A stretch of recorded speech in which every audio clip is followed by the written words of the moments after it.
Prabhupada. Hare Krishna, dear devotees. Thanks again for joining in for this session. Please accept my humble obeisances. All glory to Srila Prabhupada. All glory to you all for joining in the session. I have already sent a quick reminder for everyone to join. I think soon we'll be having more devotees joining us.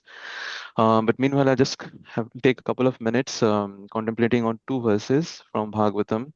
The first one is from 176, which clearly gives the solution why the whole scriptures, the plethora or the gamut of entire scriptural studies have been offered to us by Vyasadeva. And it's so very critical because we have from time immemorial, since we have been plunged into this material ocean, we have been associating and considering ourselves as a product of matter and material energy. And to circumvent and to get out of that by all the merciful um, acharyas, and of course it starts with Vyasadeva, who is literary incarnation of the Lord, and then passes on to the all the predecessors acharyas, and through disciplic succession, this offering of the huge nectarian panacea to get us out of this cycle of birth that has been offered to us. And that's clearly stated in 176. 175 is the problem statement, and 176 is what is being offered by Vyasadeva. Now, that Bhagavatam is not so easy to understand unless it's being heard by serious practitioners, pure devotees, and who are coming in the line, evam parampara praptam. And hence, this is a huge opportunity to take this very seriously. And like in 10.1.4 also it has been mentioned, and all of these verses have been quoted by Prabhu in his various classes, illustrious classes that he has been giving online, offline, personal association, etc., etc. So you will come to more and more deeper and solidified understanding. All of these verses come to play in form of giving you proper realization. And 10.1.4 offers that it is bhava ausadha, and all of the hearing the pastimes of the Lord helps to transcend the ocean of birth and death, bhava ausadha. So, and that is all being offered by here, who is with us. Through him, we are able to know. Of course, Prabhupada has empowered His Grace Sundar Prabhuji to give us this knowledge in a much lucid and Hegelian way, and he's offering out all his heart. So with that note, we all have to have our own reverence and take this more seriously. I think we all should doing it and bring in more souls. That's the only ask that we're seeing, and we're seeing there is increase in devotees association, on and on. So please keep doing that and take maximum advantage of this association of Prabhu.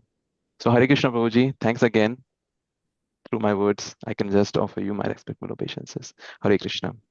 Hare Krishna. Thank you so much for your kind, wonderful words. I hope I qualify for them. Otherwise, I'm very much grateful to be here among all of you.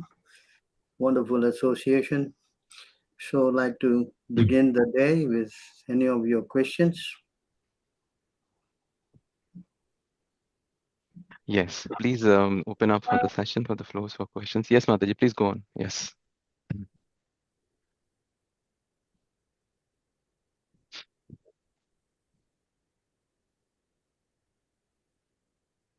You can unmute yourself if you want to speak over, or you can chat in the chat session. Pick up the questions from there.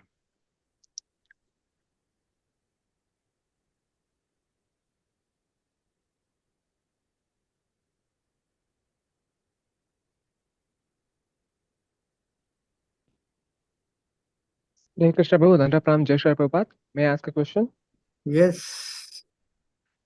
Prabhu, recently I had spoken to one of the HKM Prabhus over there. I asked him about why the seniors don't address the juniors or the newcomers as Prabhu. One of the reasons he mentioned after a long argument was that a familiarity increases, which will make them not value the association as much. So I'd like to know what is your thought on this, Prabhu? I just follow what Prabhupada taught us. He taught us that you should address everyone as Prabhus and the women as Matajis. Yes, So Prabhu. that is the standard. I don't know where they learn their standard, but what I learned from Prabhupada is to do this. Yes, Prabhu. Is there any verse citing this that the You etiquette? can go to the folio and Prabhupada say you should address everybody as Prabhu and the woman as Mataji. In that way, we keep ourselves humble, Regardless of the age gap or the qualification whatsoever. regardless of anything. Yes, Prabhu. Prabhupada never set any conditions. He said, as long as there's somebody there, you call him Prabhu. And is there a woman, you call them Mataji. That's it. Understood, Prabhu. Correct? Yes. Prabhupada himself does that, then what about you and me? Yes, Prabhu.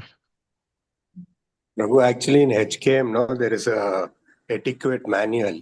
In that they have published that the temple committee should not be calling the congregation members as Prabhu. They have published this as in the temple. I mean, I don't come under the Prabhu. We follow Yeah, I what agree to Prabhu. I'm just telling the information that in HKM they do this. SKM is supposed to be the, they are God themselves. They can do whatever they like, yeah? One of the reasons they mention is that they are more successful because of Prabhupada's mercy, Prabhu. So, what do I say to this? Because we are struggling to establish our movement altogether, yet they continue to flaunt their supremacy over here. So, what is our stance on this? What is our stand? Huh? Yes, Prabhu. Because that's what their usual defense is. See how successful we are. We are the mercy of Krishna and Prabhupada.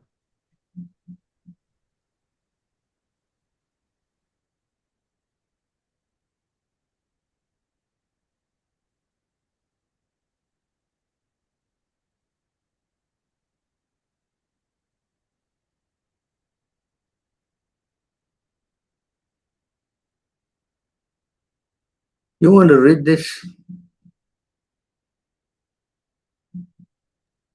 Prabhu, nothing seems to be that the verses are not visible, Prabhu. Your screen is not there? No, Prabhu, it's not appearing.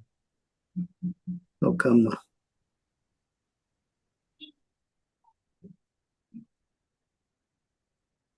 Am I sharing screen or not?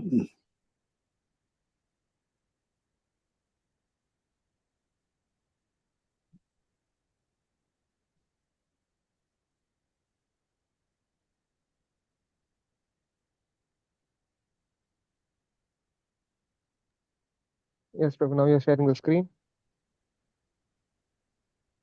1 second, no? Yes, Prabhu. Can you see? Yes, Prabhu, your screen is visible. Yes. Can you read? Sure, Prabhu. We have actually seen that one of the disciples of Bhakti Siddhanta Saraswati Thakura wanted to enjoy the property of his spiritual master. And the spiritual master, being merciful toward him, gave him the temporary property, but not the power to preach the cult of Chaitanya Mahaprabhu all over the world. That mercy of the power to preach is given to a devotee who does not want anything material from his spiritual master, but wants only to serve him. The story of the demon. You understand that? Understood, Prabhu. Yeah? Yes, Prabhu. You want Another. to, Yes, you want to only serve him. So the power of preaching is the real mercy of the spiritual master. yes, Prabhu. Yes, Prabhu. I don't know you. That is for you to say whether they have the power to preach. That for you to decide. Yes, Prabhu. Hmm? No, the sad part is that they're not willing to even whatever you quoted the first time I met you, they're not willing to see that. And even if they do see it, they just don't agree to that. They are relentlessly going back and forth in what it's more of imitating Prabhupada rather than following his instructions. That's the way they're going about. Hmm. They think they are the leaders of the Ritwiks. That's their thing. But they don't know how to explain. They don't know how to quote the verses. I don't see anything there in their whole preaching session and all. So I don't think they can explain things by quoting Prabhupada verses to the point, you know. That's true, Prabhu. Sadly, that's true. Hmm. So if you can't do that, then how how you can convince people, no? Correct? Yes, Prabhu. Hmm. Yes. Understood, Prabhu. Thank you. Hmm. Any other questions? Nimai Prabhu has mentioned a letter from Srila Prabhupada in the chat, Prabhu. That also Prabhupada mentions that you have to call everybody as Prabhu. What is that in the chat?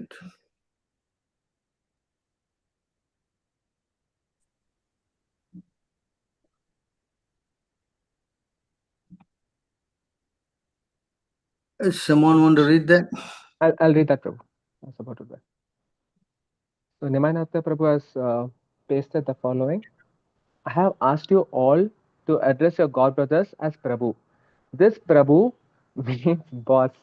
If every one of us thinks of his fellow worker as boss, there is no question of misunderstanding. The mistake is that being addressed as boss or Prabhu, one thinks himself as exactly Prabhu or the boss. One should not forget himself as humble servant, even though one is addressed as Prabhu. The spiritual master is offered respects as they are offered to the Supreme Lord. Unfortunately, if the spiritual master thinks that he has become the Supreme Lord, then he is doomed. A bona fide spiritual master always thinks of himself as a servant of the Lord. One should never forget to be humble in dealings. If every one of us would conduct our business in that spirit of Prabhu and servant, then there is very little chance of being misunderstood. Srila Prabhupada letter to Rupanga, Los Angeles, July 28, 1970. I guess you can copy and paste it. Huh? Hare Yes, Krishna. Hare let me Krishna. read it, Prabhu. Hare Krishna. Yes.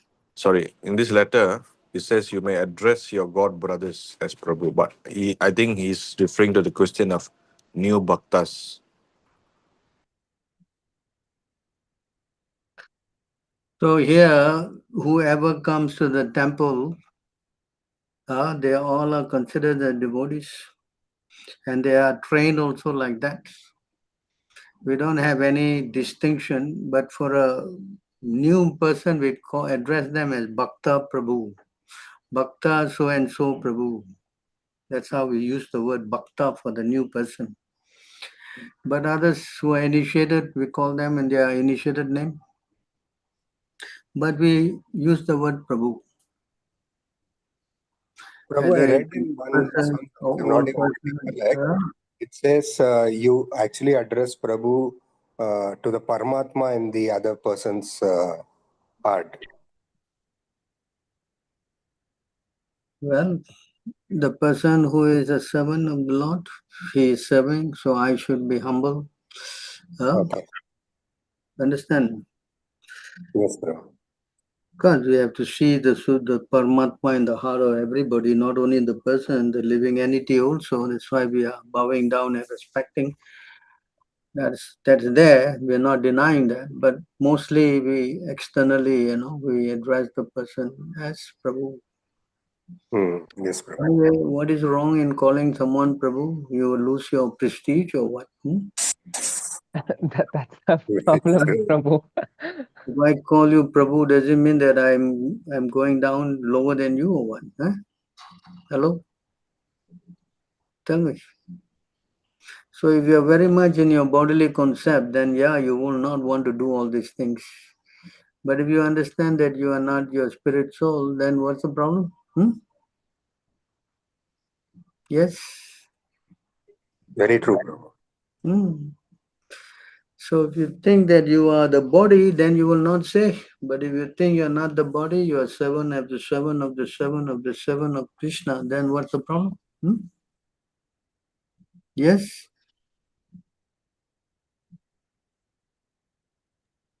Prabhu, it's a little scary to think that thousands of people are on HKM and they're following the same protocol. So it's obvious now that they'll be following the bodily conception of life, as you just mentioned. So Well, Trunanda Sunichena won't work over there. main thing is to have good association. If anyone can get good association, then his advancement is guaranteed. But if he keeps the association of third class people, then how he will progress? Hmm? Yes. Yes, Prabhu. Hmm. That's why it's forbidden not to take the association of advanced devotees.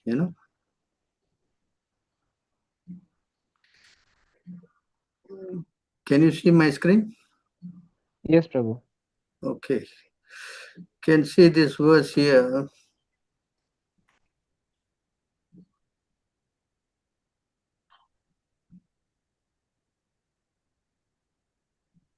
You want to read this? Yes, Prabhu. A devotee should always try to hear about spiritual matters and should always utilize his time in chanting the holy name of the Lord.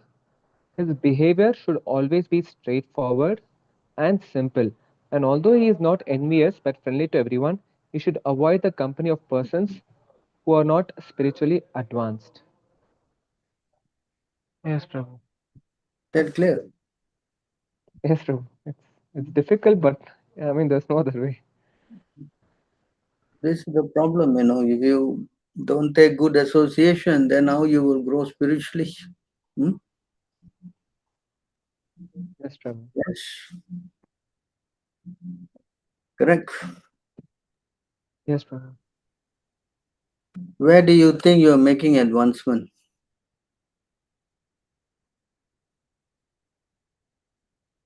Hello? Uh, honestly, I don't know, Prabhu. You think you're making advancement by associating with ISCAM devotees or Oh, that's HCAM? yes, Prabhu. That's absolutely that. I mean, the moment you call me Prabhu, it really made me question how come no one's called me Prabhu in HKM except for my fellow new dear devotees. So it made me question everything over there. And they weren't in a temperament to answer that. They think that I should call you Prabhu types. So I Hmm. could see a lot of contempt in their behavior, and they're not willing to even that 18.65 purport of Manmana Bhava Bhakta. When I told them about Srinivasa Govinda, they don't address that as a important matter. They don't see that as Prabhupada's words. They only say that Prabhupada has installed Sita Rama statue, I mean deities, so how can we not do that over here? That's the way their attitude is now. So it made me really uh, disgusted, to be honest, because they're not seeing this, but they're showing what they want to do, which is why I could see a lot of improvement here in at least my receptivity to scriptures as you keep quoting.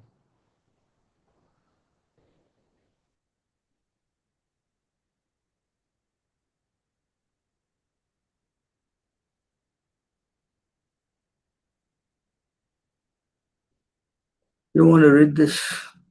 Yes, Prabhu. Some of the disciples strictly accepted the orders of the Acharya, and others deviated independently, concocting their own opinions under the spell of Devi Maya. Purport. Shall I? Yes, Prabhu. This verse describes the beginning of a schism. When disciples do not stick to the principle of accepting the order of their spiritual master, immediately there are two opinions. Any opinion different from the opinion of the spiritual master is useless. One cannot infiltrate materially concocted ideas into spiritual advancement. That is deviation. There is no scope for adjusting spiritual advancement to material ideas. Yes, Prabhu. Is it clear? Yes, so it's clear. Hmm. But how is it that they're not able to see this? How it's just Prabhupada's words only, I mean, they're claiming themselves to be Prabhupada disciples. How are they not seeing their own scriptures? They need to associate with advanced devotee to see this. You understand? Yes, Prabhu. That's why it says you must have advanced devotees association. Are you following? Yes, Huh? sir. Hmm. So we have the president, Madhupati Prabhu, they're all not advanced then if they're not I don't know. seeing all this. If he's advanced, he shouldn't have given this kind of instruction. Oh my goodness. Yes, Prabhu. Hmm? Yes, Yes. Prabhu. So you have to decide. Hmm. Yes. Yes, Prabhu. I mean, I met with a lot of hostility over there, if at all I have to tell them anything like this. But yeah, I Yeah, think this is the because sad state of affairs. you are coming from our side, they don't like that, That's Prabhu, your but we are problem. doing nothing other than just quoting. We're not even telling anything of our own opinion, like you just mentioned over here. It's really ridiculous that way. That's the problem. They just say what they want to say, and then they add the word Prabhupada said like that. Isn't it? Yeah. Yes, Correct? Prabhu, that's what they do. But in our case, we show you where the verse is and what he actually said. Yes, That is Prabhu. that is more, that is actually should be the approach Yes. that you show, Yes, Prabhu. Mm. Otherwise, Yes, it Prabhu. becomes a little difficult, Tomorrow you find out that it is not there, then you lose faith, Yes. Yes, Prabhu. Mm. Got it, Prabhu. Thank you, Prabhu. Mm. Anyone got any other questions?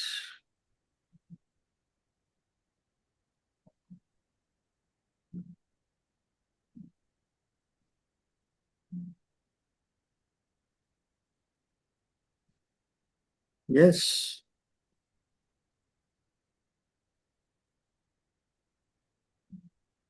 Prabhu, I have another question. Mm. Whenever I miss my 3:30 alarm, right? I get demotivated and go back to sleep. And by the time I realize it's again 5:30. So I'd like a practical tip on to just trying to wake up before Brahma Muhurta. So you have to keep trying, right? You have Okay. to do. Okay, If bro. you're staying all alone, but if you have association of devotees, even while sleeping, they can wake you up, no? Yes, Correct? bro. Yes. But if you're all alone, then you are at the liberty of your own mind, no? Correct? Yes, bro. So it will be difficult. If you oversleep, then there's no one to wake you up, no? Yes? Yes, bro. So if you have some association, then it is easy, When you overslept, someone will always be there to kind of help you out, no? Or Understood, Prabhu. you help the other person, or the other person help you. In this way, you get, encouragement between yourselves. Correct? Got it, Prabhu. Hmm. I'll keep it in mind. Thank you, Prabhu. Hmm. Any other questions? Hare Krishna Prabhu, please accept my humble obeisances. All glories to Srila Prabhupada and all glories to you, Prabhu. Prabhu, you have shared about Tilak. I have another question regarding that, continuation to that. I remember reading pastimes of Bhakti Vinod Thakur, Prabhu. There is one Vaishnava criticizing You remember what? pastimes of Bhakti Vinod Thakur. Talking what? Pastimes, Prabhu. Pastimes Huh? of Bhakti Vinod Thakur. I didn't understand. What is that again? There is one real life incident happened during Bhakti Vinod Thakur lifetime, Prabhu. There Oh, was one uh, because of not wearing tilak and tulasi beads, there was one Vaishnava criticizing Bhakti Vinod Thakur, and later he got inflicted with some disease. Then later he apologized to Bhakti Vinod Thakur, and Bhakti Vinod Thakur was replying that I was not initiated. Gauranga didn't send me any Diksha Guru, so I was not wearing Tulasi beads and tilak like that. So, does it mean that we shouldn't put tilak and Tulasi beads before initiation? I don't think that's our practice. Our practice is to Okay, put Prabhu. on the So, it tilak, was but before. not put on Yeah. the dog. That's what the letter says, no? Yes, Prabhu. Yes. Huh? Yes, Prabhu. You understand? We have Yes, to put Prabhu. tilak on the day one we come.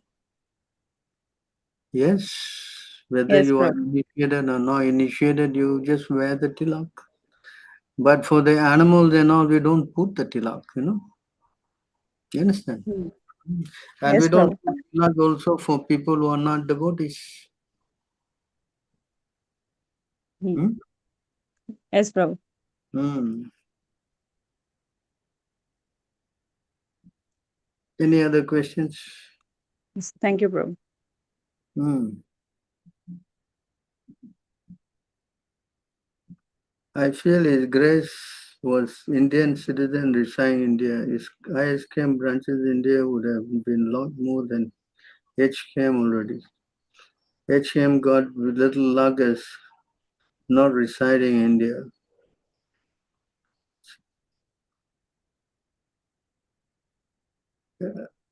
Presence is very low. In Singapore, well, I have a Singapore passport. I can travel all over the world. I think that's why Krishna put me here.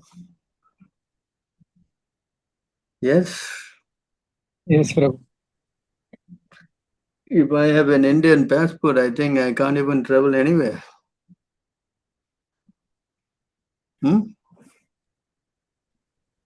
Yes, Prabhu. Difficult to travel, but in India, would have grown like anything. Unless I'm like what Mr. Modi or somebody, surely I can go everywhere. So nevertheless, it's Krishna's plan what to do. Correct? Yes, Prabhu. Only the fortunate people will get connected to ISKM. Yeah, that is the main thing. I think by and by people are getting to be aware. Slowly people will come, no? Correct? Yes, Prabhu, we are already growing. Yes. Hmm. Any other questions?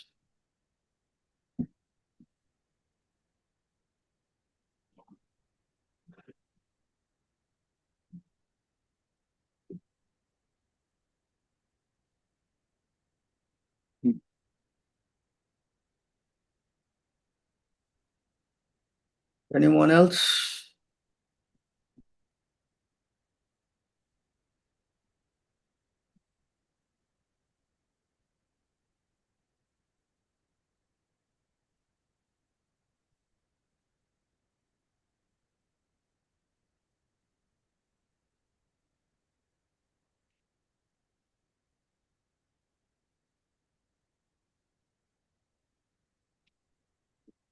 Nobody has questions, huh?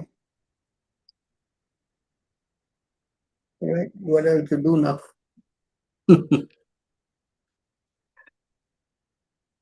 This is the sign of successful in preaching that nobody has any more questions. Yes. I think we are missing Sanchit, Prabhu. So you have no more questions, means yes, no more doubts. Yes, it finished. Yes. There's one coming up on the chat, bro. Can we do Tulasi worship in the mind during Mangalarti if situations are not favorable? Yeah, you can do. You are not able to do physically, then yes, you can do mentally, no harm. Right? Please explain importance of devotee association. Without devotee association, it's practically impossible to become a devotee. There's no incident of someone becoming a devotee without devotee association. And even if you become advanced, the association with devotee is still essential. So that we have to understand. That's why Prabhupada started the temple and devotees stay around the temple. They go for the program, they associate together. And this is very, very important to keep ourselves free from Maya. And if we don't do that, we stay all alone, then Alone means associating with the mind. So when you associate with your mind, that is a bit dangerous, you know. Yes. So therefore, it's very important to always seek the association of devotees. Yes. Yes, Prabhu. Yes. Yes, Prabhu.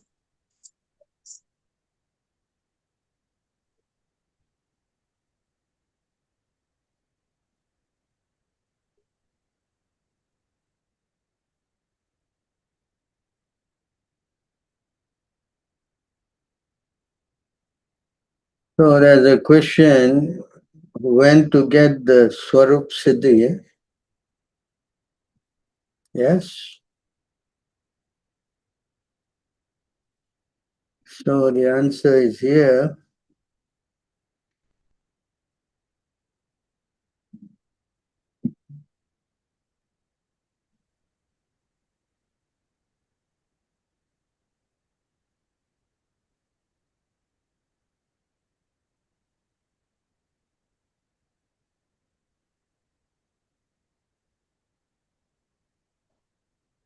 You want to read that?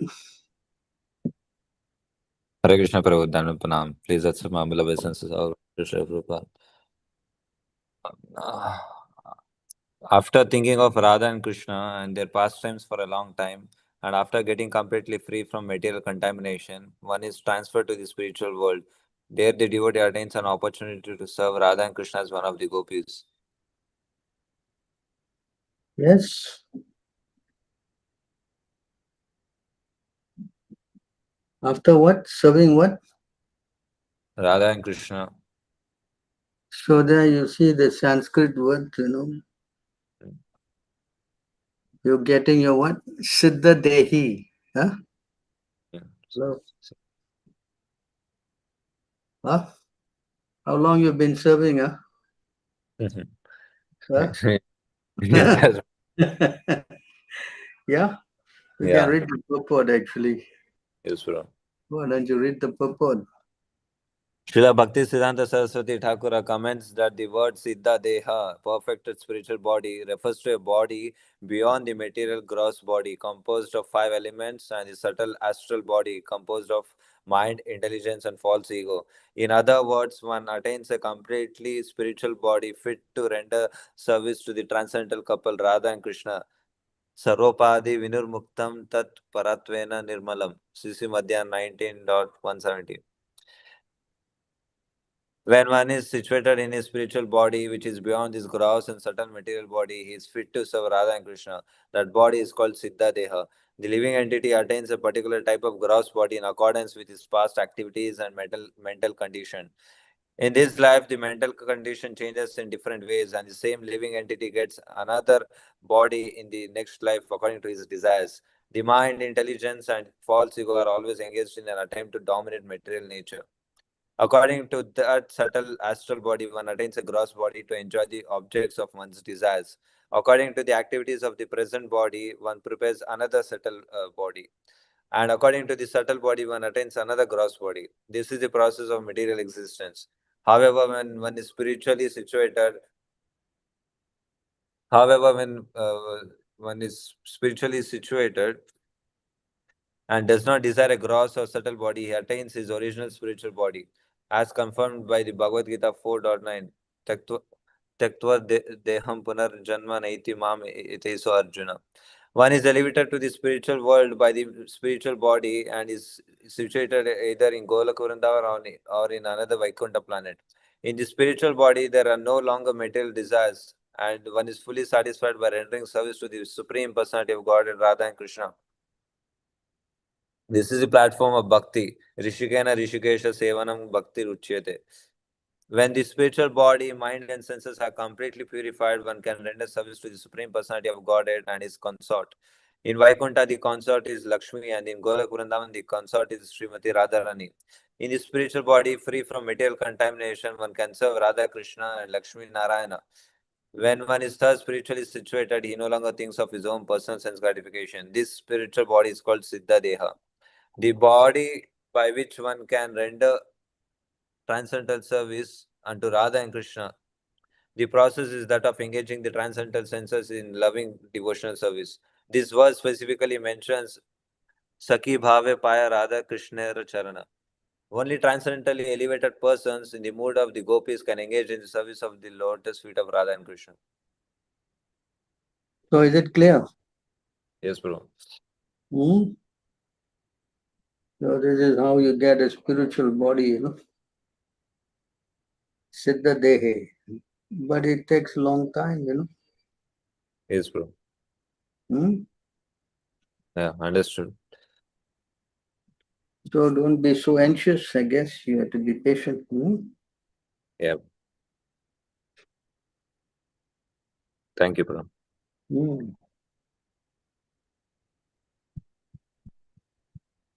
When do we understand? Okay. Maybe know how to be always enthusiastic in spiritual life.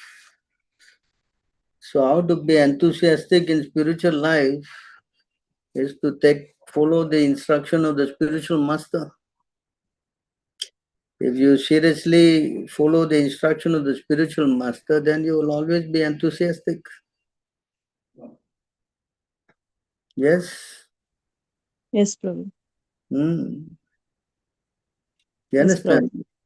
That is the main thing. Because we are now, I don't know about you, but don't have direct association with Krishna. If you have direct association with Krishna, then you're always enthusiastic. You will come to the Brahma Bhuta platform. In the Brahma Bhuta platform, you are, fire up all the time. But if you are not, then you have to be always working with the instruction of the spiritual master. That, of course, will also lead to the Brahma Bhuta platform. But for the devotee, the spiritual master is the life and soul. Yes? Yes, Prabhu. Is it okay to use tulsi leaves, tearing it up by pieces for offering if no enough tulsi leaves? Yeah, I guess you can do if it is not enough. No problem. Yes?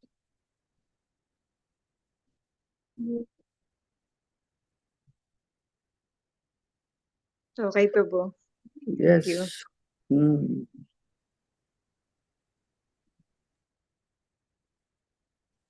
Can I? Yes.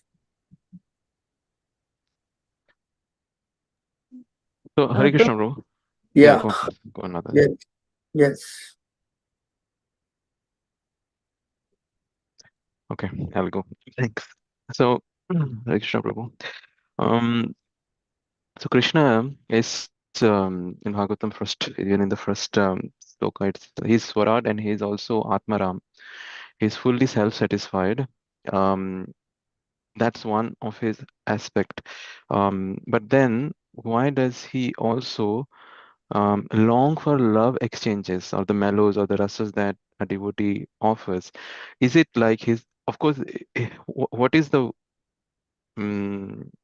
way that it thinks that he is yearning, there is still some deficit that he's longing for that love, or even if he doesn't get that love, he's self-satisfied. And if he's self-satisfied and he longs for that love, then is he actually self-satisfied? You know what I'm saying? So I'm able to understand this paradox, whether he is obliged to reciprocate just for a sense of obligation. No, sir, there's my devotee and I need to reciprocate. There is an urge within him to reciprocate. Or he really feels that love when he is reciprocating. And if he really feels and longs for that love, then is he really Atmaram at the same time? So just wanted to understand this. How do we? See, the Lord is self-satisfied, Yes. But although he's self-satisfied, he wants to expand that satisfaction by developing a loving relationship with all the living entities. That's why he expanded all these living entities, you understand? This is called the Ananda Chinmaya Rasa. You follow? Anand Chinmaya Rasa. Yeah. You know that verse in the Brahma Samhita, Ananda Yes. Chinmaya Rasa. Yes. Bhavitabis, Rasa. Tabire Vanija Rupata Ekalabir. So the Yes. Lord is, Akila, the verse. I will take it out now. But you can see 537. that the Brahma Samhita. Yeah, bro. 57. What Brahma Samhita, anyone? 537. 537, no? Yeah.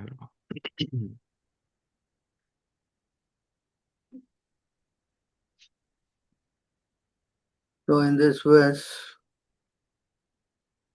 Prabhupada always quote this verse, this especially the Ananda Chinmaya Rasa. So here the translation, so you can see Goluka Eva Nivasa Akila Atma Bhuto. See the word? So he's all pervading, see, the soul of all, see? Yes. So you want to read this? Yes. I worship Govinda, the primeval Lord, residing in his own realm, Golaka, with Radha, resembling his own spiritual figure, the embodiment of the ecstatic potency possessed of the 64 artistic activities, in the company of her confidants, Sakhis, embodiments of the extensions of her bodily form, permeated and vitalized by his ever blissful spiritual rasa. So you see, this whole thing is accompanied by the confidence Sakhis. Confidants, yes. Understand? So the Lord is self-sufficient, but why is he wanting this? Because there's a special relationship, when he expands and has relationship with every living entity. You follow? Understand? Of course, in the same time, he is alone also, he is self-sufficient. Yeah. Yes, But at bro. the same time, when he gets some service, he becomes very, very happy, Okay. Okay. You understand? Mhm. You want to read the purport? Yes. Yes. 537 Brahma Samhita purport. Although the Lord Absolute and his potency are one and the self same existence, still they exist eternally as separate entities, as Radha and Krishna. In both the ecstatic energy and the transcendental Lord Krishna, there exists Shringara Rasa, or amorous love, whose quality is inconceivable. The Vibhava, extension of that rasa or the mellow quality, is twofold. That is Alambana, that is prop, and Utipana, that is stimulation. Of this Alambana, is twofold, that is Ashraya, which is supported, and Vishaya, which is supporter. Ashraya signifies Radhika herself and the extensions of her own form. And Vishaya means Krishna himself. Krishna is Govinda, Lord of Golaka. The gopis are the facsimile ashraya of that rasa. With them, Krishna indulges in eternal pastimes in Golaka. Nija Rupa Daya means with the attributes and manifested from the ecstatic energy. The 64 activities in fine arts and crafts are the following. It is Gita, the art of singing; Vaidya, art of playing on art of art of playing on musical instruments; Nritya, art of dancing; Natya, art of theatricals; Alekhya, art of painting; Vishesha Kachedya, art of painting the face and body with colored unguents and cosmetics; Tandula Kushuma Bali Vikara, art of preparing offerings from rice and flowers; Pushpastarana, art of making a covering of flowers for a bed.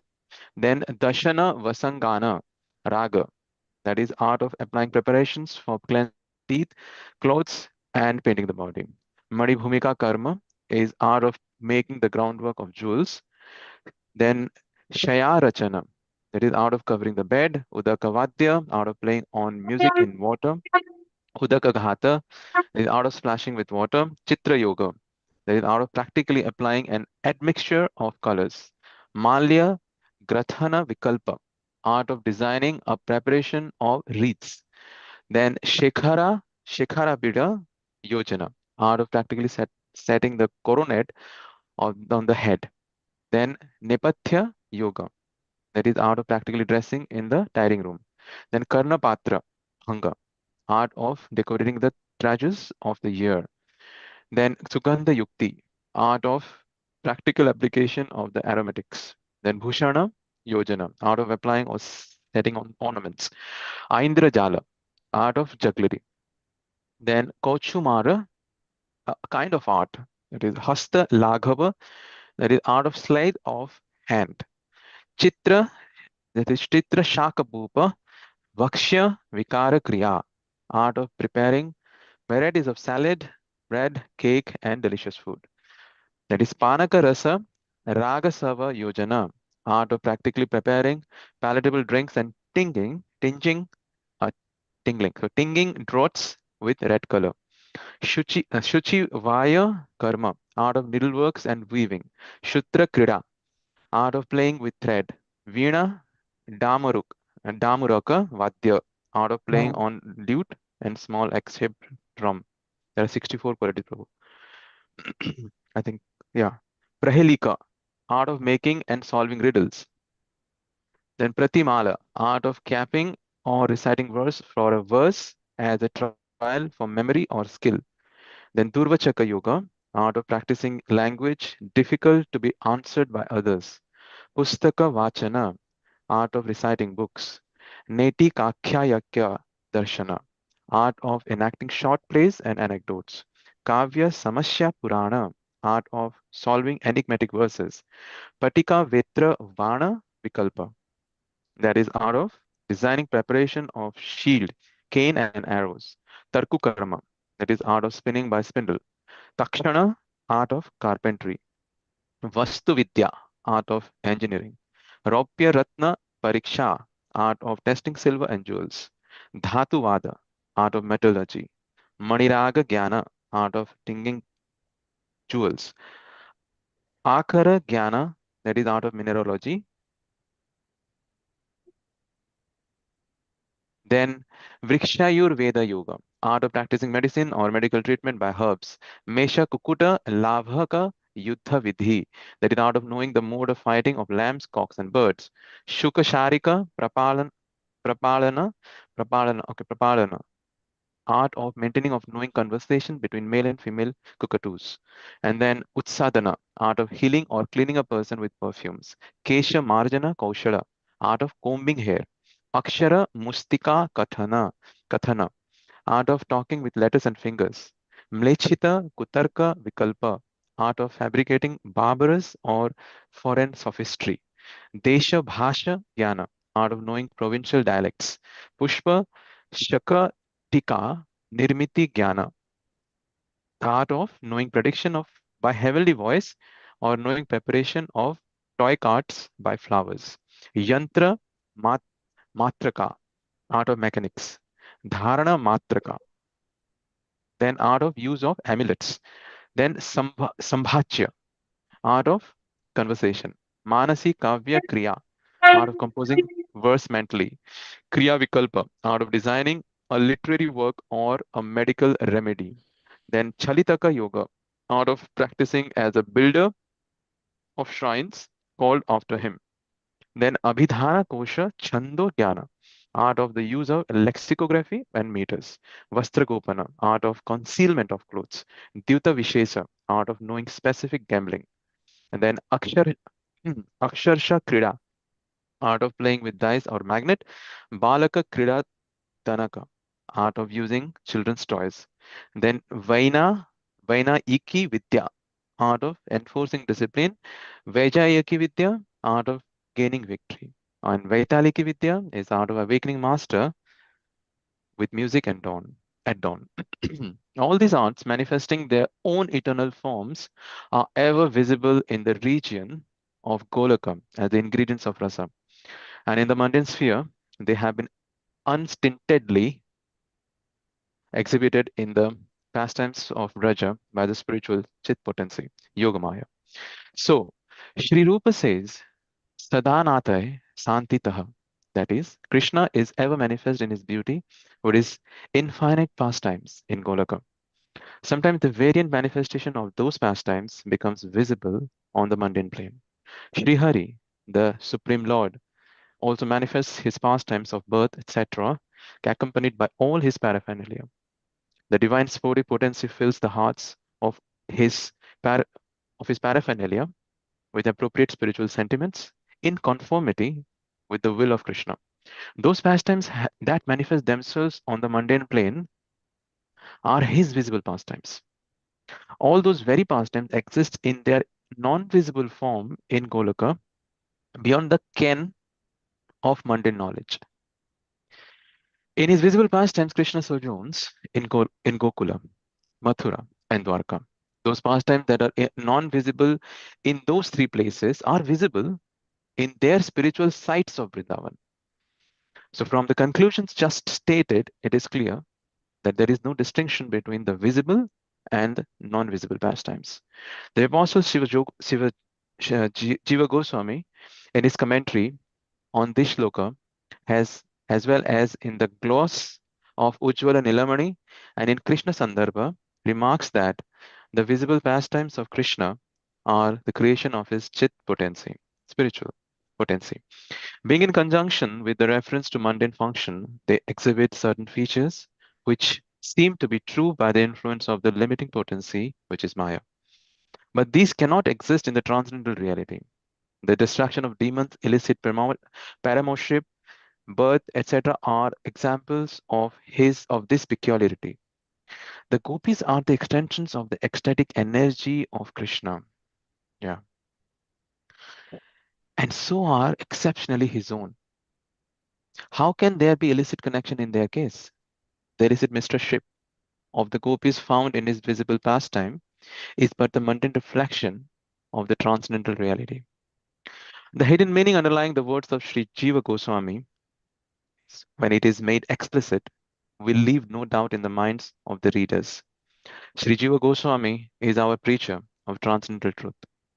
So he is always under the influence of Sri Rupa and Sanatana. Moreover, in the pastimes of Krishna, Sri Jiva is one of the Manjaris.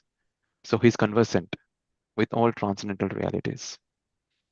There are some who, being unable to understand the drift of his statements, give meanings of their own invention and indulge in useless controversies. Sri Rupa and Sanatana say that there is no real and essential distinction between the Leelas, visible and non-visible.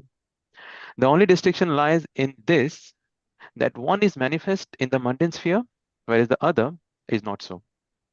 In the supermundane manifestation, there is absolute purity in the seer and the seen. A particularly fortunate person, when he is favored by Krishna, can shake off worldly shackles and connections, enter the transcendental region after attaining the realized taste of the varieties of rasa that is available during the period of non-vitiate. Only such a person can have a view and taste of the perfect and absolutely pure Leela of Golaka. Such receptive natures are rarely to be found. He who exists in the mundane sphere can also realize the taste of Chidrasa by the grace of Krishna, by being enabled to attain the realized state of service. Such a person can have a view of the pastimes of Golaka. Probably scroll up. Of Golaka, such research. Golaka, sorry. Yeah, Gokula. There is certainly a difference between these two classes of eligible seekers of truth. Until one attains the perfectly transcendental stage, he must be hampered by his lingering limitations in his vision. In his vision of the pastimes of Golaka. Again, the vision of the transcendental reality varies according to the degree of self-realization. The vision of Golaka must also vary accordingly. It is only those fettered souls who are excessively addicted to worldliness that are devoid of the devotional eye. Of them, some are enmeshed by the viragatedness of the deluding energy, while others aspire after self-annihilation under the influence of centrifugal knowledge. Though they might have a view of the mundanely manifested pastimes of the Supreme Lord, they can have only a material conception of those visible pastimes. This conception being devoid of transcendental reality. Please scroll. Hence, the realization of Goloka appears in proportion to the eligibility due to the degree of one's realization. The underlying principle is that though Goloka is as holy and free from the dross as Goloka, still it is manifested on the mundane plane by the influence of the Chit potency, Yogamaya. In visible and non-visible matters of transcendental regions, there is no impurity, contamination, and imperfection inherent in the world of limitation. Only there is some difference in the matter of realization in proportion to the self-realization of the seekers after the absolute. Impurity, unwholesomeness, foreign elements, illusion, nescience, unholiness, utter inadequacy, insignificance, grossness, these appertain to the eye, intellect, mind, and ego, stultified by the material nature of conditioned souls. They have nothing to do with the essential nature of transcendence. The more one is free from these blots, the more is one capable of realizing the unqualified absolute. So we'll go here now because it's going on a different point.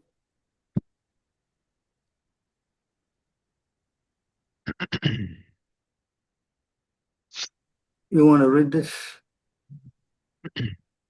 Oh, we read that already. Okay, you look. Can you read this? Yes, Prabhu. Adi 474-75, translation. Now, please listen to how Lord Krishna's consorts help him taste rasa and how they help in his pastimes. The beloved consorts of Lord Krishna are of three kinds: the goddess of fortune, the queens, and the milkmaids of Braja, who are foremost of all. These consorts all proceed from Radhika.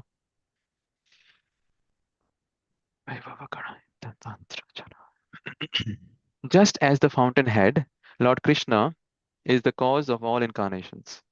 So Sri Radha is the cause of all these consorts. Vaibhava Prakasha.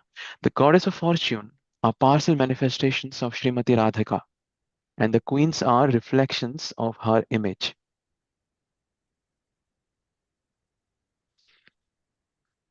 The goddesses of fortune are her plenary portions, and they display the forms of Vaibhava Vilasa. The queens are the nature of her Vaibhava Prakasha.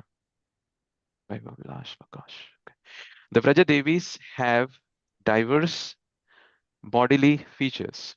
They are her expansions and are the instruments for expanding rasa. Without many consorts, there is not such exaltation in rasa. Therefore, there are many manifestations of Srimati Radharani to assist in the Lord's pastimes. So you understand here? Yeah, Hmm? yes.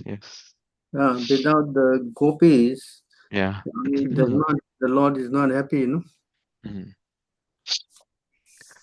Among them are various groups of consorts in Vraja who have varieties of sentiments and mellows. So, okay, they help Lord Krishna taste all the sweetness of the rasa dance and other pastimes. So you see here, although the Lord is Atmaram, self-sufficient, but still, they Yeah. help him in his different pastimes. You see? Mm. You understand? Yeah. So you can read the purport. As already explained, Krishna and Radha are one in two. They are identical. Krishna expands himself in multi-incarnations and plenary portions like the Purushas. Similarly, Srimati Radharani expands herself in multi-forms as the goddess of fortune, the queens, and the damsels of Raja. Such expansions from Srimati Radharani are all her plenary portions. All these womanly forms of Krishna are expansions corresponding to his plenary expansions of Vishnu forms. These expansions have been compared to reflected forms of the original form. There is no difference. between the ordinal form and the reflected forms. The female reflections of Krishna's pleasure potency are as good as Krishna himself. The plenary expansions of Krishna's personality are called Vaibhava Vilasa and the Vaibhava Prakasha. The Radha's expansions are similarly described. The goddess of fortune are her Vaibhava Vilasa forms, and the queens are her Vaibhava Prakasha forms. The personal associates of Radharani, the damsels of Braja, are direct expansions of her body, as expansions of her personal form and transcendental disposition. They are agents of different reciprocations of love in the pastimes of Lord Krishna, under the supreme direction of Srimati Radharani. In the transcendental realm, enjoyment is fully relished in variety. The exuberance, yes, Enjoyment is fully relished in in variety. variety. I was about to ask you that. So when it comes to Atmaram, there is an element of variety. Mhm. So that's why he expanded all the living entities, no? Yes, Prabhu. Super clear. Yeah, next Yes, line. yes. The exuberance of transcendental mellows is increased by the association of large number of personalities similar to Radharani, who are also known as gopis or sakis. The variety of innumerable mistresses is a source of relish for Sri Krishna. You And understand there, that? yeah. Haribol. Carry on. Yeah. And therefore, these expansions from Srimati Radharani are necessary for enhancing the pleasure potency of Sri Krishna. Their transcendental exchanges of love are the super excellent affairs of the pastimes of Vrindavana. By these expansions of Srimati Radharani's personal body, she helps Lord Krishna taste the rasa, dance, and other similar activities. Srimati Radharani, being the central petal of the Rasa Leela flower, is also known by the names found in the following verses. Excellent. Thank you so much, Prabhu. Very profound. This is the point. You see, without the gopis, Yeah. it's not complete, you know. Although he is complete, but he needs them to help him, you know, taste different varieties, you know. Yes. So that's why it is called Ananda Chinmaya Rasa. That's obvious. 482. Yeah. You can read on no 482 all the way the chapter. Yes, Prabhu. Thank you. Any other questions?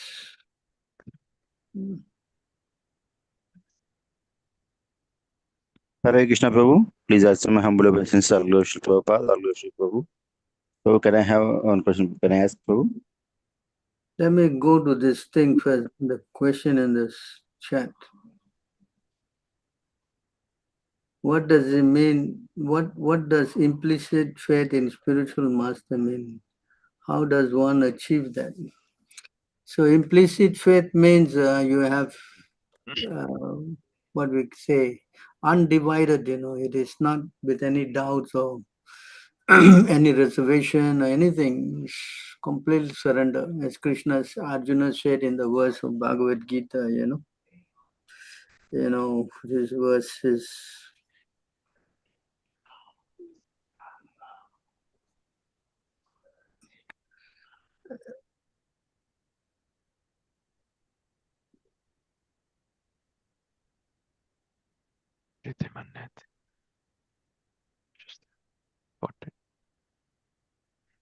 So in this verse, you can see, can you read this? Sarvameta ritam manye yaman vadasi kesava na hete bhagavan vyaktim vidu deva nadanavaha. So this is implicit faith, you know. You want to read that? Who asked this question? Someone wants to read? Oh Krishna, I totally accept and excuse all that you have told, neither the import nor the demo. O Lord, can understand your personality. So this is implicit faith, you know. Hello? You understand? Huh? Are you there listening? Yes, Prabhu. Understood. So we could come to this point, that we totally accept everything that Krishna says, or the spiritual master says, based on Sadhu Shastra Guru. You understand? Yes, Prabhu. So that is the idea, to surrender completely, have that faith. It says that, why is this not going? It is said that by surrendering to Krishna, you're completely assured that everything will be taken care of. That is the faith, Anyone knows which verse is that in the CC?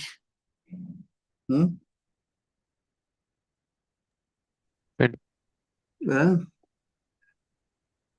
anyone knows? That is, as surrendering to Krishna means everything is complete. Or 2262 or 42. 22 what? Madhya 2262. 62. Sorbos, what did that? Shraddha. Shraddha Yeah, Sabda. Shraddha Sabde. Sudra Nishchay. Krishna 22. Bhakti Koile Sabu Karma Sridha Hue. Sabu Yeah. Kritya. So this is having understanding the complete faith.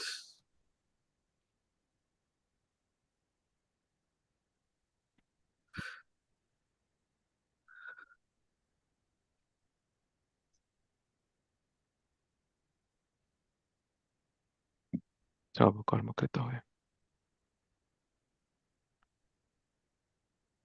Yes, someone want to read this? Anyone want to read? Yeah. Shraddha is confident, firm faith that by rendering transcendental loving service to Krishna, one automatically performs all subsidiary activities.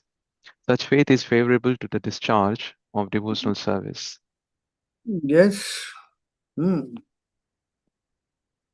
Understand?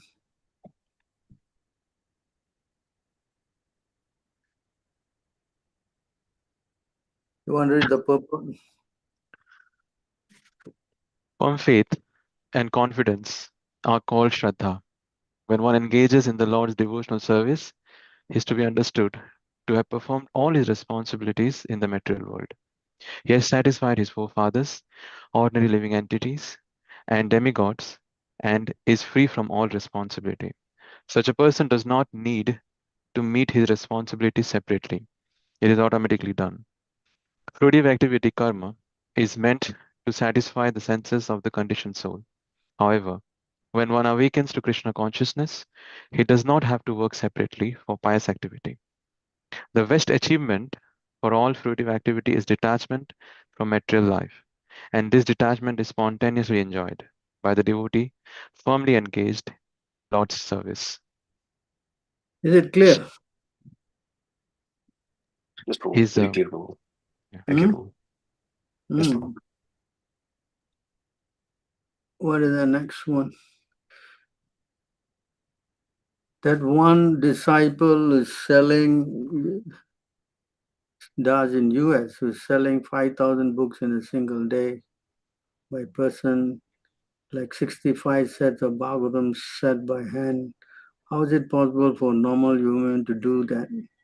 Are they faking about it, Prabhu? I don't know, you have to ask them. Huh?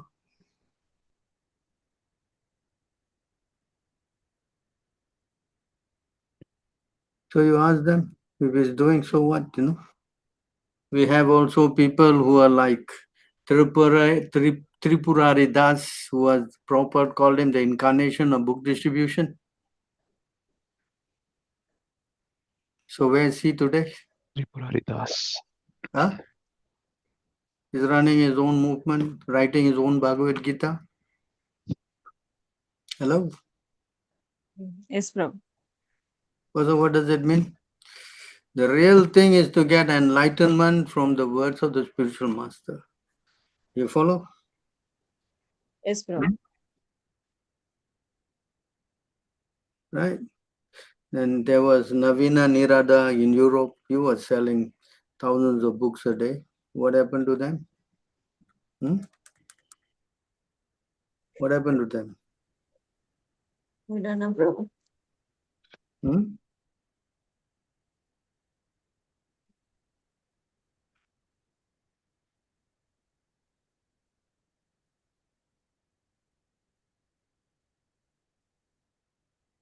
Can you read this?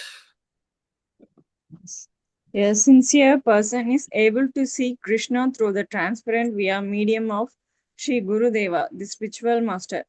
Unless one is enlightened by the knowledge given by the spiritual master, he can't see things as they are, even though he remains constantly with the spiritual master.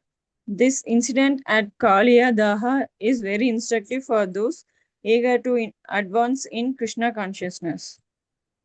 So you understand, Prabhu? Yes, Prabhu. Yeah? You can Yes, give Prabhu. names of books, what does it mean, no? Huh? Yes? So Yes, many Prabhu. devotees before this person, I don't know he did it, but they all have done, and what happened to them? The real thing is to become what? Enlightened by knowledge given by the spiritual master. Understand this point? Yes, Prabhu. Enlightenment realization. Huh? Enlightenment, yeah, you realize this.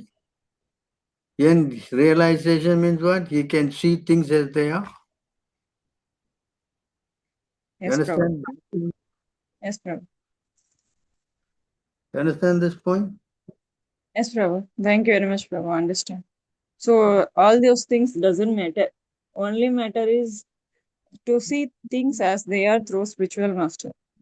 Yeah, to get enlightened with knowledge. Yes, Yes? Prabhu. Yes, Prabhu. Understand?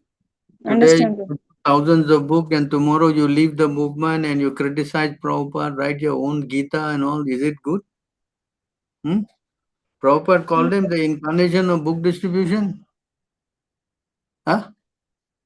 And now he's writing, he's having his own movement. What is that? Hello? Yes, Prabhu. Tell me. Yes? Yes, Prabhu. So this is important, no? Okay. Yes, Prabhu. Understand. Thank you, Prabhu. How and when does he become a Madhyam Adhikari? Madhyama Adhikari means he learn how to see these four things, So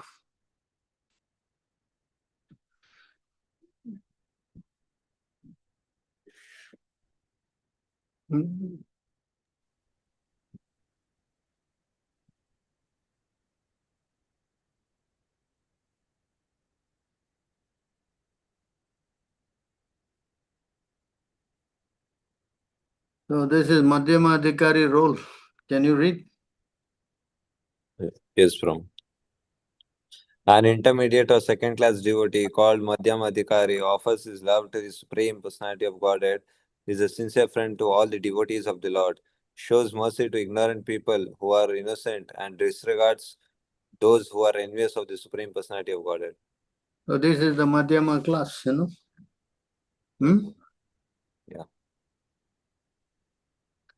So Madhyama is also not an easy position, no?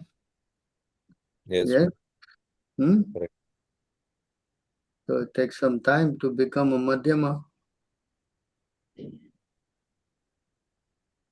Correct? Yes, bro. Maybe you are a Uttama, I think. You crossed, huh? Yeah. No, bro. Just a neophyte. What?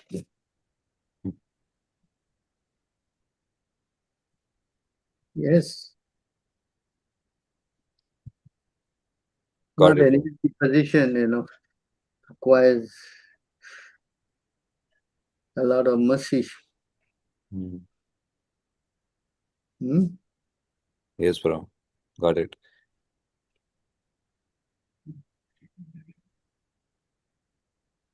Thank you, bro. Yeah, you keep on practicing. I'm sure by the mercy of Prabhupada you will become. Correct? Correct, Prabhu. You understand? Yeah. So it takes a little practice, though. Yes.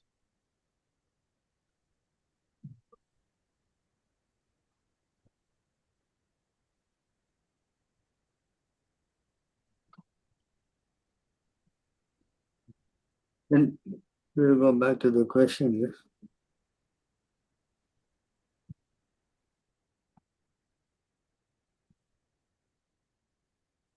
Thank you so much for your. So I thought you have a question before you go. Hello. What? Hare Krishna Prabhu. I have some question Prabhu. Can I ask Prabhu? Please ask my humble obeisances Krishna Prabhupada. Yeah. Prabhu, Srimad Bhagavatam 9th canto, 13th chapter, text 11, Prabhu. 9th canto, 13th chapter. Text 11.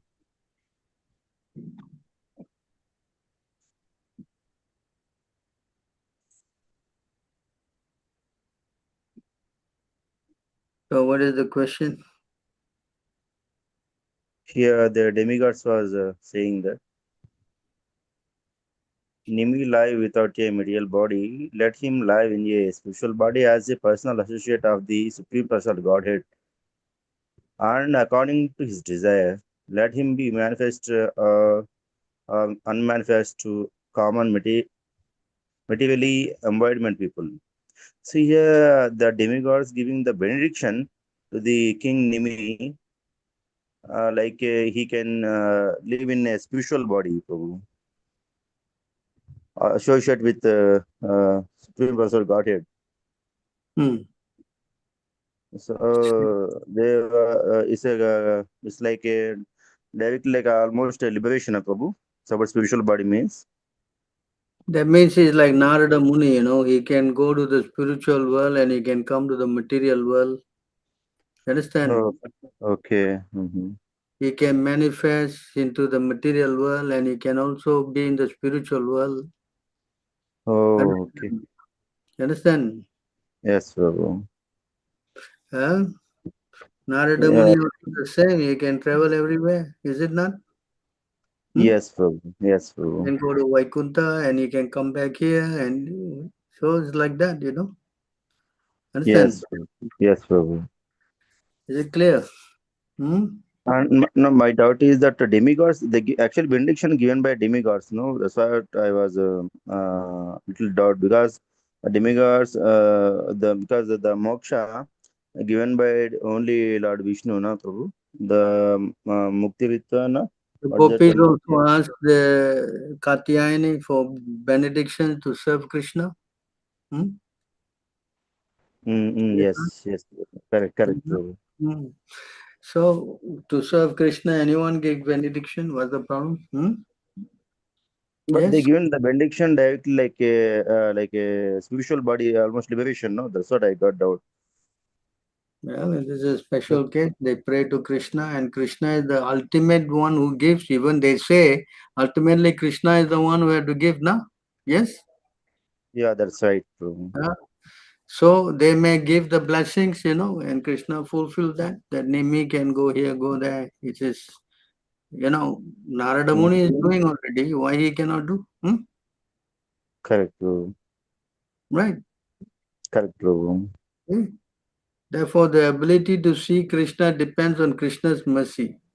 The same privilege of being seen or unseen according to one desire was given to Maharaj Nimi.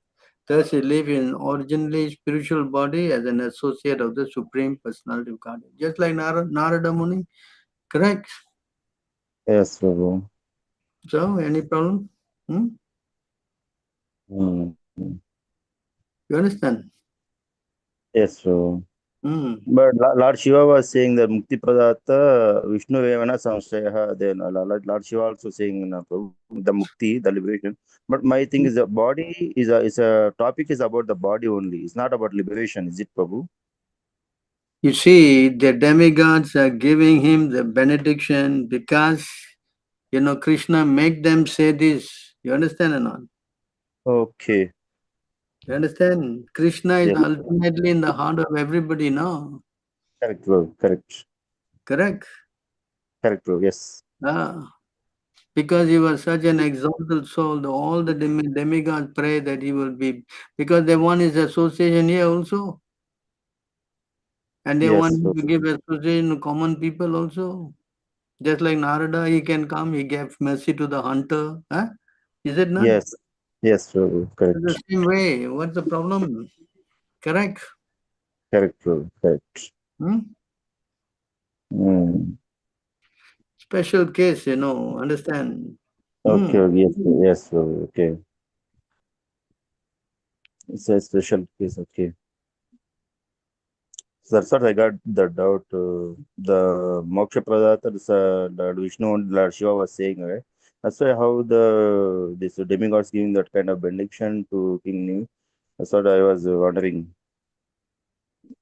Now understand, no? I understand, bro. Yes, bro. Got it. Okay.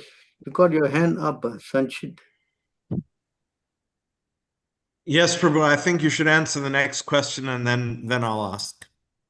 All right. What's the next question?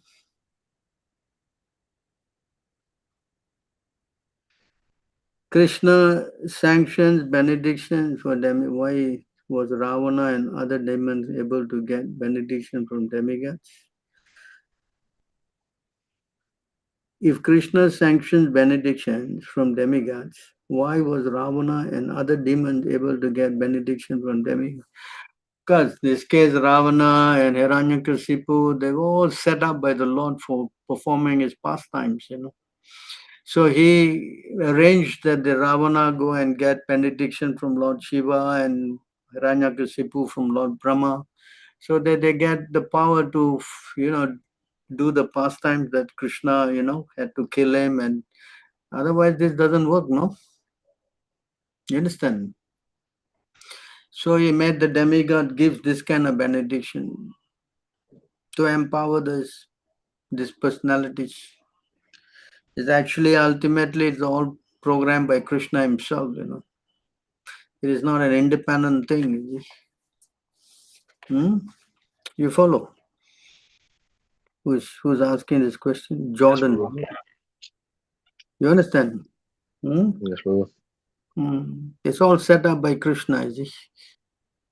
Similarly, like you also come into Krishna consciousness unless Krishna has made this arrangement. How is it possible? Yes? Yes. So that's why Krishna says that without him seeking, he comes to Krishna consciousness. And who is that who making that arrangement?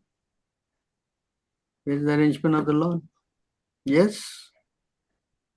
Yes. So when nothing moves, as they say, not a blade of grass moves without the sanction of the Lord, no? Correct? Yes. So we have to understand like that, So even with the ISKCON temples, like how come like everything going on in ISKCON, how come like Krishna technically sanctions it, no? Because Krishna has to sanction, otherwise how it will work? Yes? How can Kali do it automatically? It's not possible, no? Correct? Yes or not? Yes. Krishna is the ultimate, everything must be done by him, must be sanctioned by him. That's why he says, I am the super soul sitting in everybody's heart, no? I give the what? The go ahead, is it not? I am the witness and I am the sanctioner. Huh? Is it not?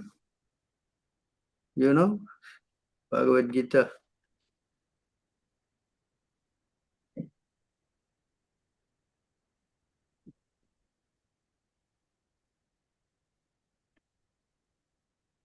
You want to read this?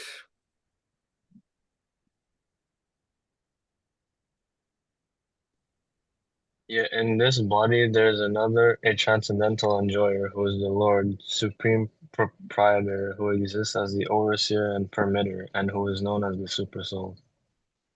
So he's the overseer and the permitter. Anumanta, permitter. Unless he sanctions, nothing can work, no?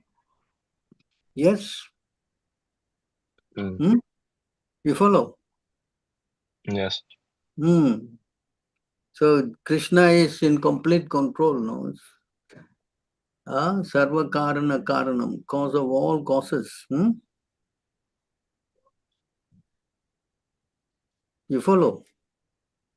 Nothing Yes. can be done outside his purview, you know. Yes? Yes. When we start a temple in a place surrounding whoever is staying also, we should consider as Lord's associate. Hello? Unless Krishna does, how they will be able to stay near the temple? Of course, but they're not associates of the Lord. Of course, associate is another thing. We all are servants of the Lord. And everyone need to reconnect with the Lord. That's all. Yeah, yes. Unless they are little pious, even though they are involving in material activities, no, they have Lord's mercy. That is why they are able to stay in that place. No. If they are pious, yeah, they're staying in a holy place. But if they do material activities, because those souls who are staying in a holy place are different, they are considered fortunate, even they do a little mistake. That is there in the verse in the Shastra, you know. But the main thing is that why you should stay there and do all this kind of things, you know. Yeah, yes. All right. You understand? Yes. Why you want to stay in this holy place and do all kind of crazy things? Yeah.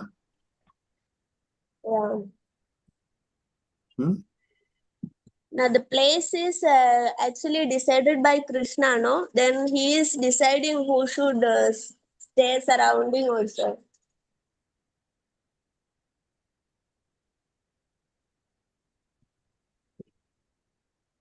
Hello?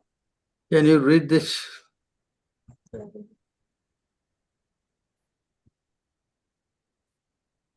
For those who live in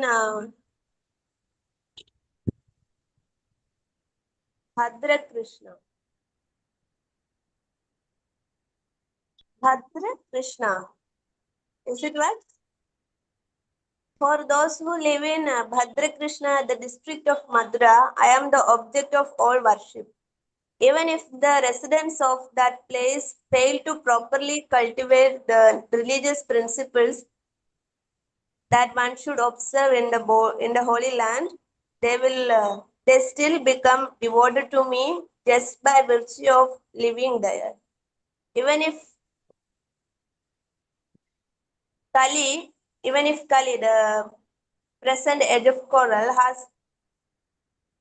has them in his grip, they still get credit for living in this place. My devotee who lives in Madura is just as dear to me as you, means Brahma, and your sons, Rudra and his followers, and Goddess Sri and my own self. Okay, you understand that? Yeah, yes.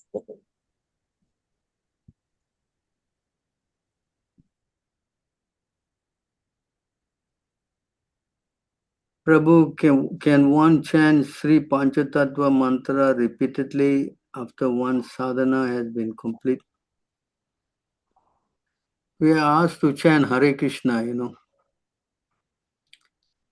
We are not taught to chant this mantra repeatedly. We are told to chant this mantra before starting the Hare Krishna mantra. Yes. Hello? Are you there? Huh?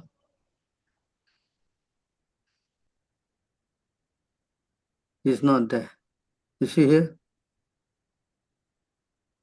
So we are told to chant this mantra, Jai Sri Krishna Chaitanya Prabhu Nityananda Shri Advaita Gadadhar Shivashri Gaur Bhakta Vrinda, and then start 3 times, and then start chanting Hare Krishna. That's what we are taught. Yes? Yes, Prabhu. Yes, Prabhu. So you want to do something other than that, then I don't know. Then I do what we are taught, you know? Yes? Yes, Hello? Prabhu. Hmm? Yes, Prabhu. Hmm. Understood. You cannot do whatever you like, you know. You follow the Acharya Upasana. Whatever the spiritual master has given us, we do that, no? Yes, Prabhu. Hmm? Understood, Prabhu. Unless you want to start your own movement, then I have no objection. No, Prabhu. When we say Krishna is the cause of all causes, does it mean that he is the cause of the soul's fall down, or is it that the soul's own? That is independent. They have their independent choice, minute independence. You understand? Although Krishna is in control of everything, but he has given all the souls this independency, minute independency. You know, otherwise everyone will be like stone, you know. Yes, So Prabhu. there is some kind of a minute independence. Just like Krishna is Swarat, completely independent. So we have that quality to some minute extent. So if we tend to misuse it, that's not Krishna's will, you know. That's a choice to serve or not to serve. Yes? Yes, Prabhu. So if you misuse, then you have to go to his material world. That is created by the Lord. Both, he says, I am the source of both material and spiritual world. Yes? So where you want to live, according to your preference. Yes? Yes, Prabhu. But the Yeah, that's clear. arrangement is made by the Lord. You understand? If you prefer to go and be independent, for that independence to exist, the Lord has to facilitate. Yes? So You he's the follow? cause of our independence too. Yes, He is the cause of making all facilities for you. Yes, If you Prabhu. want to be independent, then He puts you here. And if you want to be His servant, He puts you there. Yes? It does not interfere on the independence. That's why He told Arjuna, now I've already instructed to you, you do what you please. Why He didn't say you must do this? He never said. He said you do as you please. Is it not? Yes, Prabhu. Gita? Yes? So that choice is yours. You follow? Yes, Prabhu. All right. So any other your question? Huh? What's your question? How many questions can I ask? As many as you can, I guess. I'm here. All right. I basically I wanted you to be very explicit about this. I know this information is delineated in the Bhagavad Gita as it is, but I just wanted to know very clearly what does Brahman and Para Brahman mean? What is the difference between Brahman and Para Brahman? And also, how can the jiva be classified as Brahman if the jiva is subordinate? So if the jiva is also Brahman, then why is the jiva subordinate? I hope the question makes sense.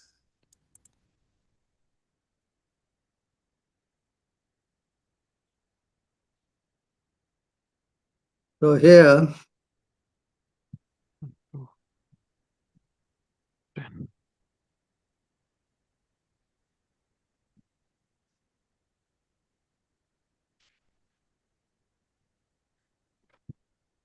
you want to read this? One second. All right. The internal potency of the Supreme Lord Vishnu is spiritual as verified by the Shastras. There is another spiritual potency known as Kshetra Gya, or the living entity. The third potency, which is known as Nescience, makes the living entity godless and fills him with fruitive activity. You understand this? There are three potencies. The living entity is also spiritual, Brahman. But the Lord is also spiritual, but is Para Brahman. You follow? And Yes. the third energy, the material energy, which is called this Maya. So the living entity is given the choice. It can be going to the spiritual world, or it can be covered by Maya. You follow? Yes. So if it goes into Maya, then it becomes covered by Maya and it becomes godless, and it makes him work like an ass. You follow? Yes, Prabhu. But he can also come out of that by surrendering to the Lord through his servants. That is also there. Yes, Prabhu. He is in the marginal platform, the Taksha Shakti. He can go this way or he can go that way. You understand? But if he goes to Maya, then he suffers. But he goes back to the Lord, then he is reunited and is in a happy state again. You follow? So Yes, that is the Prabhu. unique position of the living entity because it is in the marginal platform. Although he is spiritual, but he can be covered by Maya. And that Maya cannot cover the Lord. It can only cover the living entity. Understand? Yes, Prabhu. Yes. Now, if the jiva is subordinate, then why is the jiva also referred to as Brahman in certain contexts? No, Why it is the is word because spiritual. He is spiritual by nature. Vibhiniyamsa, expansion of the Lord. Understand? He is part and parcel of the Lord, as Bhagavad Gita says, So does Brahman denote spirit? Brahman is spiritual. Understand? It is the spiritual. It can sometimes refer to spiritual energy, sometimes refer to the spirit soul, sometimes also refer to the Supreme Lord himself. But he is Para Brahman. He is actually Brahman, but Para, Supreme. You understand? Yes, yes. So these are the differentiation because one is part and parcel, whereas the Lord is whole, He is full, complete, Swayam Bhagavan. So there are different breakdowns of the spirit soul because the spirit soul, although he is spiritual, because of this problem of getting covered by Maya, so he loses his spiritual identity and he thinks he is material. Follow? But he is Brahman also. But he is not Parabrahman. Yeah? Yes. That's explained in the 13th chapter of the Bhagavad Gita, Right? If you can read that, it'll be nice. You hear? Yes, yes, nature, the enjoyer, and consciousness. You can read here. Arjuna said, my dear Krishna, we should know about Prakriti, nature, Purusha, the enjoyer, and the feel and the know of the feel and of knowledge and the object of knowledge.